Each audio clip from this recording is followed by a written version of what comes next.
Hello friends, अगला topic है what are life processes. Life processes क्या हैं? The maintenance function of living organism must go on even when they are not doing anything particular. जो living organism की body के अंदर जो maintenance functions होते हैं वो लगातार चलते रहने चाहिए, चाहे लिविंग ऑर्गेनिज्म कोई काम कर रहे हों या फिर ना कर रहे हों। Even when we are just sitting in the class, चाहे हम क्लास में बैठे हों, even we if we are just asleep, this maintenance job has to go on. चाहे हम अपनी क्लास में बैठे हों, चाहे हम सो रहे हों, जो ये बॉडी के अंदर मेंटेनेंस फंक्शन है, मेंटेनेंस की जॉब है, ये लगातार चलती रहनी चाहिए, यानी बॉडी के अंदर रिपेयरिंग होती रहनी चाहिए। The processes which together perform this maintenance job are life processes. तो वे प्रोसेसेस जो एक साथ मिलकर बॉडी के अंदर मेंटेनेंस फंक्शन करते हैं, उन प्रोसेसेस को हम कहते हैं लाइफ प्रोसेसेस। वो लाइफ प्रोसेस होते कौन कौन से हैं, ये अब हम इस टॉपिक में पढ़ेंगे। Since these maintenance processes are needed to prevent damage and breakdown, energy is needed for them. तो जो ये मेंटेनेंस प्रोसेसेस होते हैं, ये बॉडी को डैमेज और ब्रेकडाउन से बचाने के लिए ज़रूरी हैं, तो इन प्रोसेस के लिए एनर्जी की भी आवश्यकता होती है। This energy comes from outside the body of the individual organism. तो जो ये एनर्जी की जिस एनर्जी की आवश्यकता है, ये इंडिविजुअल ऑर्गेनिज्म के बॉडी के बाहर से आती है, आउटसाइड द बॉडी से जो ऑर्गेनिज्म है वो उसको ऑब्टेन करता है।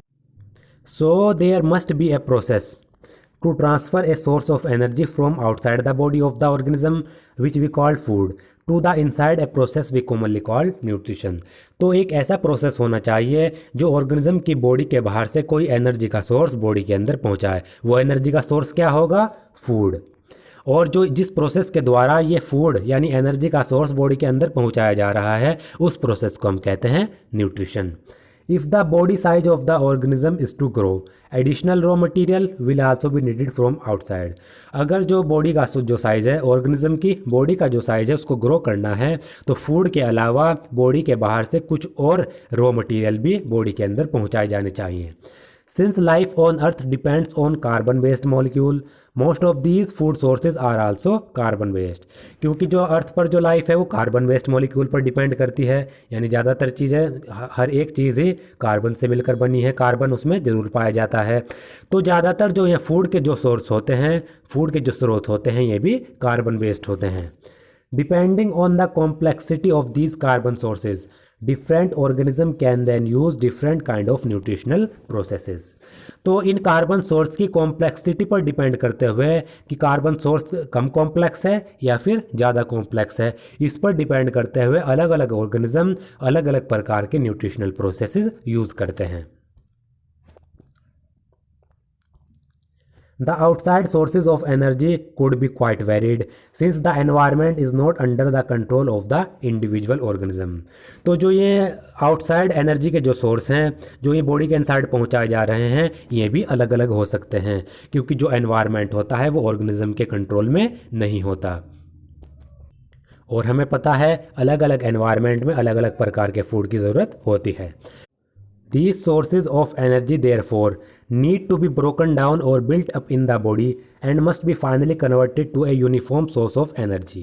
जो ये एनर्जी के सोर्स हैं, अलग अलग प्रकार के एनर्जी के जो सोर्स हैं, इनको बॉडी के अंदर तोड़ने की आवश्यकता हो जाती है, ब्रेक करने की आवश्यकता हो जाती है। फिर ब्रेक करने के बाद इनको एनर्जी के एक यूनिफॉर्म सोर्स में बिल्ड किया जाता है, फाइनली कन्वर्ट किया जाता है। तो सिंपली इसमें यह कहा गया है कि जो फूड है, ऑर्गेनिज्म है, वो फूड किसी भी प्रकार का ले, जो बॉडी के अंदर जो फाइनली जो सब्सटेंस कन्वर्ट होगा, प्रोडक्ट कन्वर्ट होगा, वो यूनिफॉर्म होगा, एक ही प्रकार का प्रोडक्ट कन्वर्ट होता है, बनता है। That can be used for the various molecular movement needed for maintaining living structure as well as to the kind of molecule the body needs to the grow. और जो ये यूनिफॉर्म सोर्स एनर्जी का जो finally बन रहा है, इसका इस्तेमाल बॉडी के अंदर जो बहुत सारे मोलिकुलर मूवमेंट्स हैं उनके लिए किया जाता है, और ये मोलिकुलर मूवमेंट्स लिविंग स्ट्रक्चर को मेंटेन करने के लिए ज़रूरी होते हैं। साथ ही साथ जिस प्रकार के जिस मॉलिक्यूल की आवश्यकता बॉडी को होती है ग्रो करने के लिए, वो बॉडी को प्रोवाइड किया जाता है। For this a series of chemical reaction in the bodies are necessary. इसके लिए बॉडी के अंदर केमिकल रिएक्शंस की एक सीरीज चलती रहती है, वो ज़रूरी होती है। Oxidising reducing reaction are some of the most common chemical means to break down molecules. Body के अंदर सबसे जो मोस्ट कॉमन केमिकल रिएक्शन है जो मॉलिक्यूल्स को ब्रेक डाउन करती है, तोड़ती है, वो है oxidising reducing reactions. For this many organism use oxygen sourced from outside the body, और इसके लिए बहुत सारे ऑर्गेनिज्म ऑक्सीजन को बॉडी के बाहर से यूज़ करते हैं। The process of acquiring oxygen from outside the body and to use it in the process of breakdown of food sources for cellular need is what we call respiration। तो respiration वह process है जिसके द्वारा कोई भी organism oxygen को अपनी body के बाहर से एक्वायर करेगा, ऑब्टेन करेगा, और इस ऑक्सीजन का इस्तेमाल अपने फूड सोर्सेज को ब्रेक डाउन करने के लिए करेगा, फूड सोर्सेज को सिंपल कंपाउंड में तोड़ने के लिए करेगा, जिससे वो जो सेल्स हैं बॉडी की सेल्स उसको यूज़ कर सकें। इस प्रोसेस को हम कहते हैं रेस्पायरेशन। बॉडी के बाहर से ऑक्सीजन एक्वायर करना, उसका इस्तेमाल फूड सोर्सेज को ब्रेक डाउन करने के लिए करना।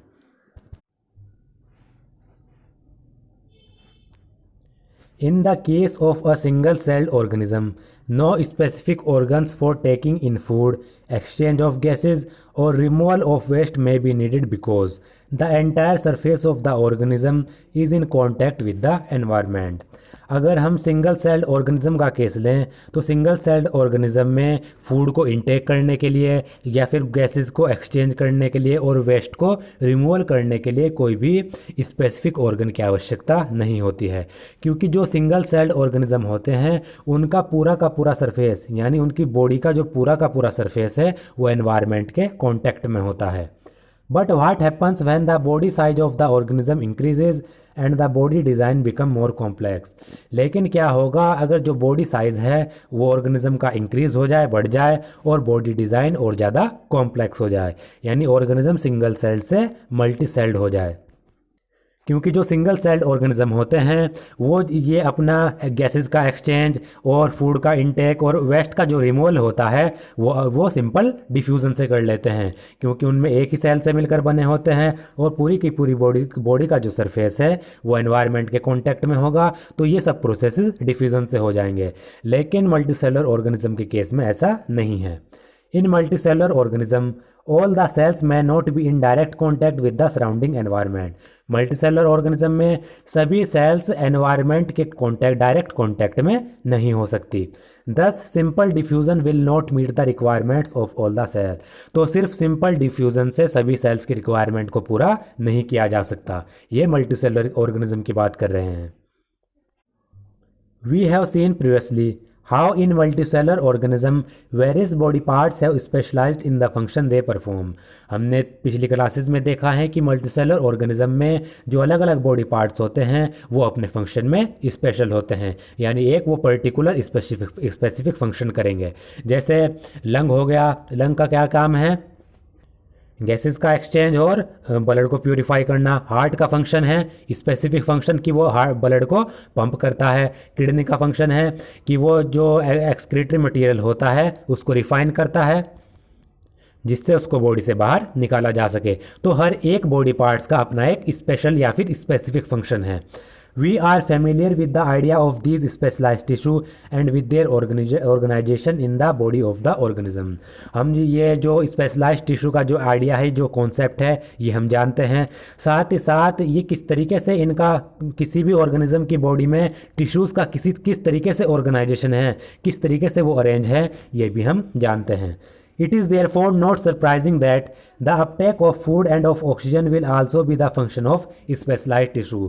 और ये भी हमारे लिए सरप्राइज करने वाली बात नहीं होगी कि जो फूड का अपटेक होता है या फिर ऑक्सीजन का अपटेक होता है वो भी स्पेशल टिश्यूज़ के द्वारा ही होता है। कुछ स्पेशल टिश्यू होंगे जो फूड को अपटेक करेंगे और कुछ स्पेशल टिश्यू होंगे जो ऑक्सीजन को अपटेक करेंगे। However, this poses a problem since the food and oxygen are now taken up at one place in the body of the organism while all parts of the body need them। तो यहाँ पर एक problem भी आ सकती है, क्योंकि जो food और ऑक्सीजन है वो किसी भी ऑर्गेनिज्म की बॉडी में एक ही प्लेस में इंटेक होंगे, एक ही प्लेस के द्वारा मतलब शरीर के अंदर जाएंगे, जबकि शरीर के जो दूसरे पार्ट हैं, बॉडी के जो दूसरे पार्ट हैं, उन्हें भी फूड और ऑक्सीजन की आवश्यकता होती है।